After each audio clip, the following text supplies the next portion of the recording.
Jumpa lagi dalam program Update Perakiraan Cuaca Indonesia yang berlaku Sabtu 7 Juni 2025 bersama saya Eriska. Berikut kita simak informasi selengkapnya. Sobat BMKG, bibit siklon tropis 92W terpantau di Laut Filipina yang membentuk daerah perlambatan kecepatan angin atau konvergensi yang memanjang di Filipina dan di perairan timur Filipina. Kemudian untuk sirkulasi siklonik terpantau di Samudra Hindia Barat Sumatera yang membentuk daerah konvergensi memanjang di perairan barat Sumatera Utara.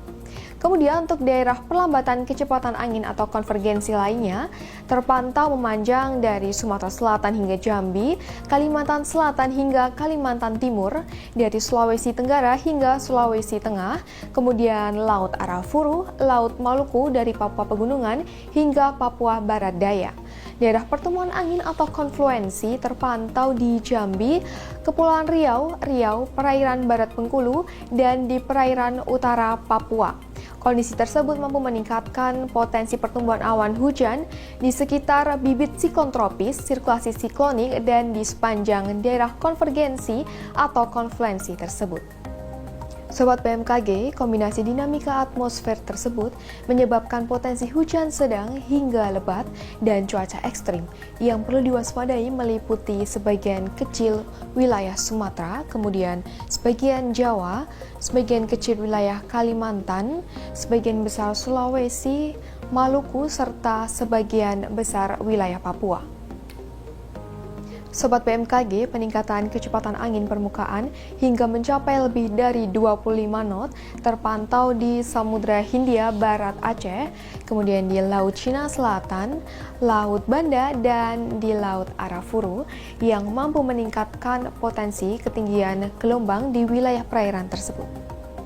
Selanjutnya, kami sampaikan perakiraan cuaca signifikan untuk beberapa kota besar di Indonesia seperti di Medan berpotensi hujan ringan, kemudian Jakarta berpotensi hujan ringan, Bandung berpotensi hujan ringan, dan di Surabaya berpotensi berawan tebal, kemudian Makassar berpotensi hujan ringan, selanjutnya Jayapura berpotensi berawan.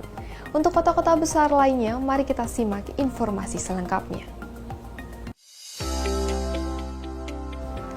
Perakiraan kita awali dari Pulau Sumatera, diperkirakan berawan di wilayah Banda Aceh, berawan tebal di Padang, diperkirakan untuk hujan ringan terjadi di Medan, Pekanbaru, dan Tanjung Pinang. Masih di Pulau Sumatera, diperkirakan hujan ringan di Pangkal Pinang dan Bandar Lampung, waspadai terjadinya hujan petir di wilayah Bengkulu, Jambi, dan Palembang. Beralih ke Pulau Jawa, diperkirakan berawan hingga berawan tebal di wilayah Yogyakarta dan Surabaya, kemudian diperkirakan terjadi hujan ringan di Serang, Jakarta, dan Bandung, waspadai adanya potensi petir di Semarang. Untuk Pulau Bali dan Nusa Tenggara, diperkirakan berawan tebal di wilayah Kupang, kemudian hujan ringan di wilayah Denpasar dan Mataram. Beralih ke Pulau Kalimantan, diperkirakan hujan ringan di Samarinda, Palangkaraya, dan Banjarmasin, waspadai terjadinya hujan petir di Tanjung Selor dan Pontianak. Beralih ke Pulau Sulawesi, diperkirakan terjadi udara kabur di Palu, kemudian berawan tebal diperkirakan terjadi di Gorontalo, dan hujan ringan diperkirakan terjadi di Manado, Kendari, dan Makassar. Selanjutnya hujan sedang diperkirakan terjadi di Mamuju. Beralih ke timur Indonesia, diperkirakan terjadi udara kabur di Manokwari, berawan terjadi di Jayapura dan Jayawijaya, diperkirakan terjadi hujan ringan di Nabire, Ambon, dan Ternate, kemudian hujan sedang terjadi di Sorong, waspadai terjadinya hujan petir di wilayah Merauke.